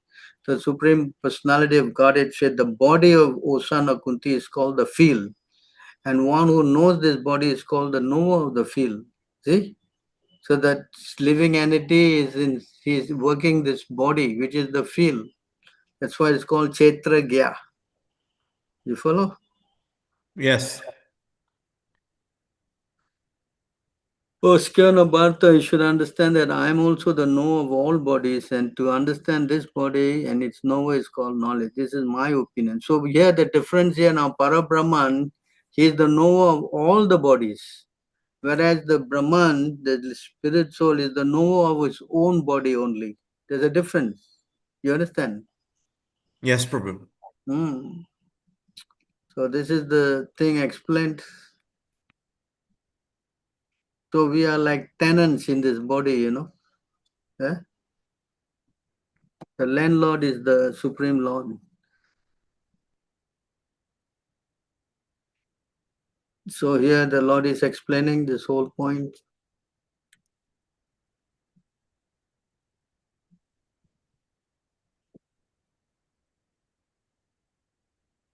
So I should read? I guess you read this chapter, you will get a little more clarity. All right. Then this is all the qualities of the spirit souls. The main thing is that this first two verses and that from the Vishnu Purana, more details of the living entity. Yes. Yes. Yes, Prabhu. Mm. Next question. I wanted to know, I mean, you could probably give a very simple answer or explanation to this, but I just wanted to know, can good habits develop independently of Krishna consciousness and devotional service? Can good habits develop independently? Not possible. Right. Not possible. Because only by the mercy of Krishna coming to the transcendental quality, that is Suddha Sattva or Vasudev platform, then only you can develop all the good qualities of the demigods. Otherwise, it's not possible. If you stay in the modes, then you will develop all the qualities according to that particular mode. Otherwise, it's not possible to go beyond the mode without Krishna consciousness. That's very clear. Yes. That's the answer I was looking for. Yeah. Next question. I wanted to know, why do certain Mayavadis sometimes show respect and regard for Prabhupada despite not accepting his instructions? Why do the Mayavadis show respect to Prabhupada but not accept his instructions? Well, they just, superficially, they kind of honor everybody. That's always the case of courtesy, They're trying to be polite. They see that Prabhupada is a powerful person, they just kind of pay their respects. But they all are not devotees, They don't accept the truth because they're not surrendered to Krishna. That's the first problem. You understand? Yes, Prabhu. Yes. So unless you surrender, you will not accept. You will not respect Prabhupada truly in his position. Yes, Prabhu. So there are many Indians, who just do some lip service on it. What you can do? That's a misfortune. Yes, Prabhu. I'll ask one more question, and then I think this Prabhu in the chat has one question. I just wanted to know, why are Prabhupada's instructions easy to remember, whereas the contents written in a textbook are challenging to memorize? So why are Prabhupada's instructions easy to remember, or at least easier to remember? Well, it's all based on the person's realization, when he reads and if he has implicit faith in Prabhupada and Krishna, then all these things are automatically revealed. You understand? It depends on how much you are surrendering. Yes. Yes. The more you surrender, then the more, yes, everything will become revealed to you. Yes, Prabhu. Is it not? Yes, Prabhu. If you don't surrender, then how you expect to get all these things? It's not possible, no? Yes, that's right. Correct? Yes. So you see only onto those great souls who have implicit faith both in the spiritual master and the Lord, all the importance of the Vedic knowledge automatically revealed. So that is in the hands of Krishna, how much he is going to give. Yes. I think you should answer the next question. Next question. Hare Krishna, Prabhu. What's the next question? Prabhu, can I ask question? Yeah. So Hare Krishna, Prabhu. Dandavat Pranam, Jai Shri Prabhu. So myself, Divya Krishna Das, I am Pondicherry. How are you, Prabhu? How are you, Prabhu? Fine, Prabhu. I'm okay by your mercy. I think long time bro, I didn't talk with you. Very funny. Bro, my doubt was that recently one of my very close relative, he gave me a little quite big donation. But I'm very thankful that. But at the same time, silently and in a juggler words, she criticized our temple in vulgar words and offended our devotees also. So what should my behavior should be towards him, and like how I should deal with him and speak? Well, if he's given you the money, then you offer it to Krishna so he may get purified. Yes. Mm. But if he's offensive to the devotee, then the best thing for you to do, if you can preach to him and correct him, that's another thing. But if you cannot, then better to avoid him, no? But he he he gave donation, but whenever I preach it's not to interest. Well, then take it and offer to Krishna, that is for his benefit, no? You understand? Yes, what should I hereafter deal with him? If you say what should I deal with him? If you say I should deal. What is that again? I didn't understand. Okay. So what how I should behave or deal with him in future hereafter? Yeah, if you see him, you preach to him that you should not be offensive to devotees. It's not good for you. Yeah. He said like this, I preached, and he was actually listening also. But no, at the same time he's doing like so. I'm confused. Like what should I do? Because So you guide him. If he listens to you, you guide him to the right path. You understand? Okay. If he listens to you, you can teach him. Then you teach him. No, you shouldn't do like this. You shouldn't say like that. You should respect. Understand? Correct? Yes. And then whatever he give you, give it to Krishna so he gets purified. Yes? Correct? Yes. How to help him then? Correct? So very vulgarly, very bad vulgar word. So you try to correct him. If you cannot, then you avoid. If you cannot correct him, then you avoid him. Yes? Yes. Just depends on you how you handle him, Correct? Yes. Understand? If he doesn't want to listen and he goes on doing his thing, then better you don't go to him. Yes? So even if he donates in future also, if I cannot preach, then I should not Yeah. If you cannot preach to him, then why you waste your time? You hear the blasphemy that you're also contaminating, no? Correct? Yes or no? Yes, bro. So you try. If you cannot listen, then forget it, no? Correct? Yes? Yes.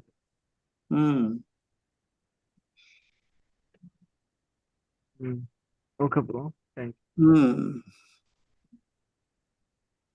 Correct. So what is this question? One who preaches is very dear to him. Yeah, if you live in the holy place and you preach, then you definitely become very dear one. Correct? Yes? Yes, Prabhu. So, but even if you cannot preach, if you stay there, it's also good. Anyone who can stay in the holy place is one of the good qualities also, no? Yes? Yes, Prabhu. So you try. But if you preach, then you make every place holy place. That's a difference. If you become a preacher, then wherever you are, that also become a holy place.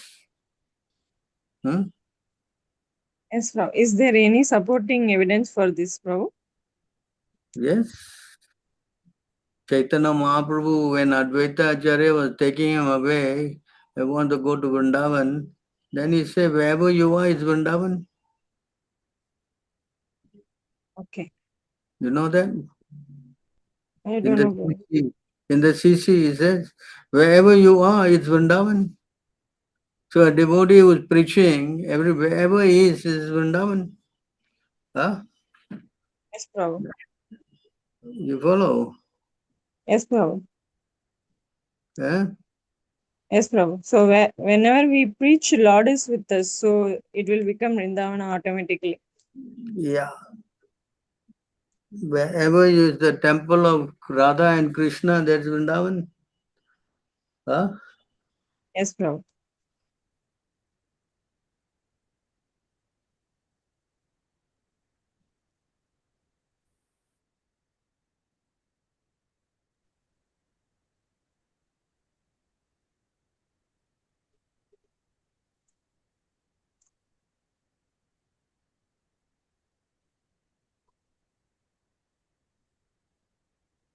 Please.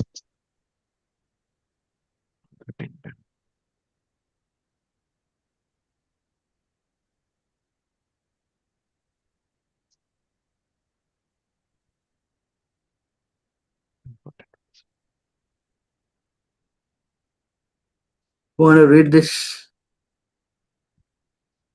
So, Narada Muni continued, now I shall describe the places where religious performances may be well executed. Any place where a Vaishnava is available is an excellent place for all auspicious activities. The Supreme Personality of Godhead is the support of this entire cosmic manifestation. With all its moving and non moving living entities, the temple where the deity of the Lord is installed is a most sacred place.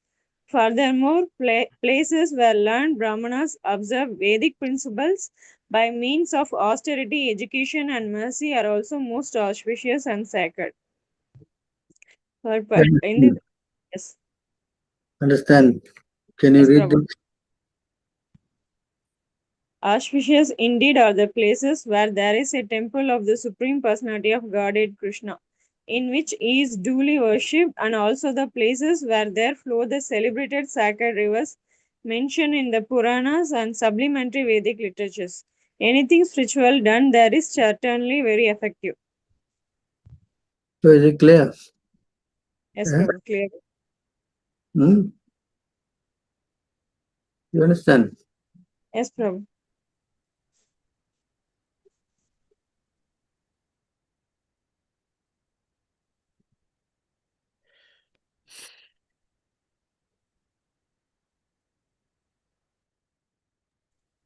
In this verse, it is indicated that the Vaishnava temple, where the Supreme Personality of Godhead Krishna is worshipped, and where Vaishnavas are engaged in the service of the Lord, is the best sacred place for performing any religious ceremonies. At the present day, especially in big cities, people live in small apartments and are not able to establish a deity or temple. Under the circumstances, therefore, the centers and temples being established by the expanding Krishna consciousness movement are the best sacred places for performing religious ceremonies. Although people in general are no longer interested in religious ceremonies or deity worship, the Krishna conscious movement gives everyone the chance to advance in spiritual life by becoming Krishna conscious. Is it clear? Yes, Prabhu. Clear, Prabhu. All right, good. Yes, Prabhu. Thank you very much, Prabhu. Okay, any other questions? There's someone in the chat who has a question. Prabhu, for Mayavadis, as you have said before, they visualize these 5 deities, Panchopasakas. Ultimately, they want Brahmajyoti. But why do they aspire for material desires when praying to these Panchopasakas? If ultimately they want to merge into Brahman, it appears very contradictory. Actually, those people who are jnanis, they don't want any material benedictions. Material benedictions are those people who are karmis, those who are practicing this karma kanda thing, But for those people who are in the Brahman effulgence, this jnanis, this Mayava, they want to merge with the Lord. They're not interested in material benefits. But because they cannot merge in the form of the Lord, they want some action. They come down to open eye hospitals and, whatever welfare activities they indulge in that. That is their position. Mm. You follow? Yes, Prabhu.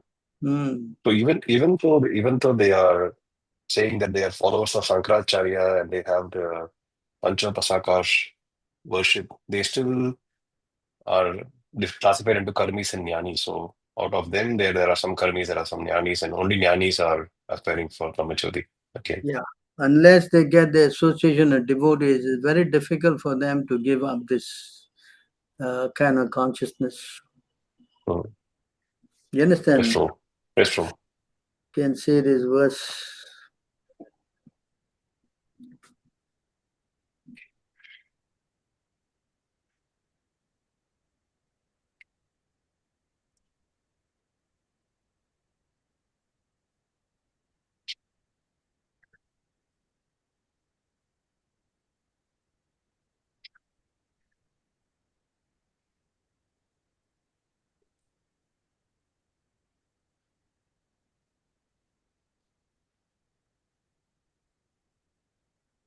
You want to read that? Yes, Prabhu. Oh, great learned devotee, although there are many faults in this material world, there is one good opportunity, the association with devotees. Such association brings about great happiness. Due to this good quality, our strong desire to achieve liberation by merging into the Brahman effulgence has become weakened. You understand? Yes, Prabhu. Unless they get association with devotees, it's not possible for them to, Yes, even Prabhu. those who are demigod worshippers also.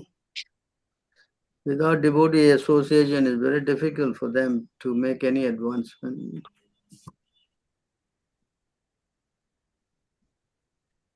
All You the read? different kinds of worshippers of multi-demigods can attain the highest perfection of benediction, which is spontaneous attraction unflinchingly fixed upon the Supreme Personality of Godhead, only by the association of the pure devotee of the Lord. So demigod worshippers, unless they associate with devotees, they cannot give up that. And these Mayavadis, if they want to come out, they must also associate with devotees. By all means, you have to only associate with devotees if you want to go to the Lord, You understand? That's true. Understood, bro. Okay.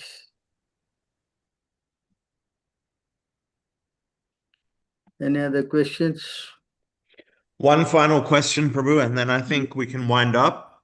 Yes.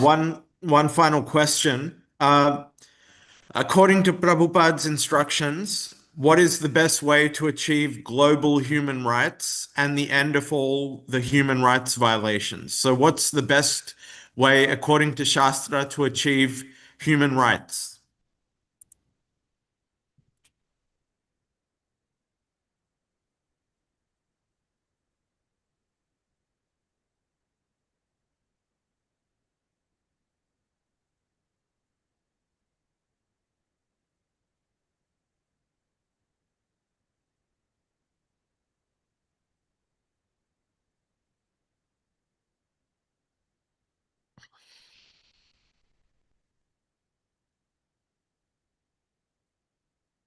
You want to read this?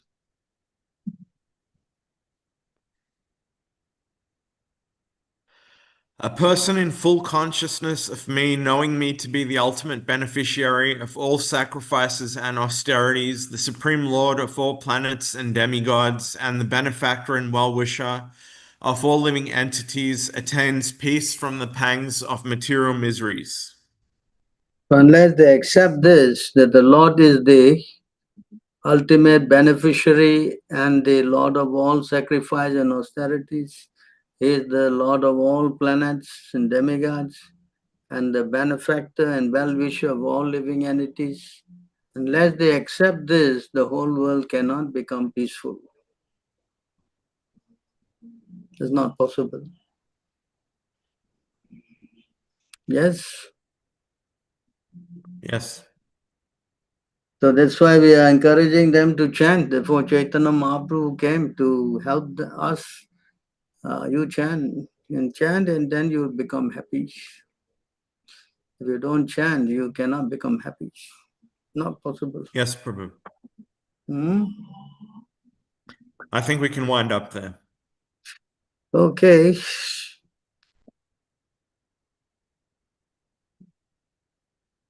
So, right, anybody else, anything else? So before we close our So program? yes, we have last one question, one more question. What is that? Hare Krishna, Prabhu. You understand that people who are interested in others' spiritual life other than devotees, Shiksha Guru, if they are liberated, is certainly envious under the influence of material modes. I didn't understand. Can we understand the people who are interested in other spiritual life other than devotees, Shiksha Gurus, as if they are liberated or certainly envious under the influence of material mode? I didn't understand this question. Can someone help me?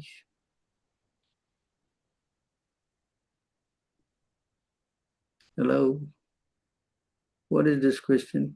Can you explain? Hello?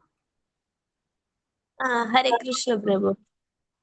There are some people, they are interested to know about others' spiritual life, but they are not our seniors or Siksha Gurus. They are interested in others' spiritual life, but we should understand about them that they are envious or they are they are under the influence of material modes. If really devotees, they will be interested in their own spiritual life. If they are not the Shiksha Gurus, nothing, no. But we should understand about such people. Devotee, a third class devotee is always fault finding. So are you referring to someone who is a third class devotee? You are always interested in other people affair to find fault. Are you referring to them? Yeah, yes, it's So the third class devotee is always concerned about others' activity and always poking in the nose to see what others are doing to find fault. That's the third class. You understand? So such kind of person is best you avoid. yes, thank you. Okay. All right, then I will take leave from all of you. Hi, Thank you. Krishna Prabhu, I have a question. What is your question? So, Prabhu, if I induce someone to read the Bhagavad Gita as it is in the month of Purushottam, I mean like giving him some kinds of benefit, giving him promise of some kind of benefit they will get. So is it allowed to tell them like Yeah, this? you can give the book to him on a Purushottam month, or you can give him any time also. It doesn't matter because the book is transcendental, no? Yes, so but they will read in Purushottam month because they will get because there is I mean benefit of extra benefit, so they may read. So, okay, if you want to help him, you can always give the book on Purushottam month. No harm. Yes?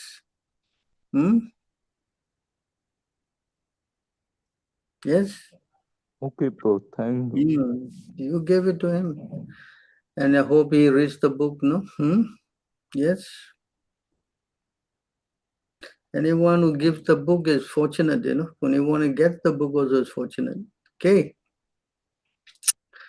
All right. Thank you so much. All glories to all of you. All glories to Prabhupada. Hare Krishna. Thank you very much, Prabhu. All glories to you. All glories to you. All glories to Prabhu. Thank you, Prabhu. Thank you, Prabhu. Thank you, All Prabhu. glories to Prabhu. Thank you, Prabhu. All glories to Prabhu. Pranam Krishna Prabhu. पत्तनम पावने वैष्णव नमो नमो आनंद कोटि वैष्णव की जय।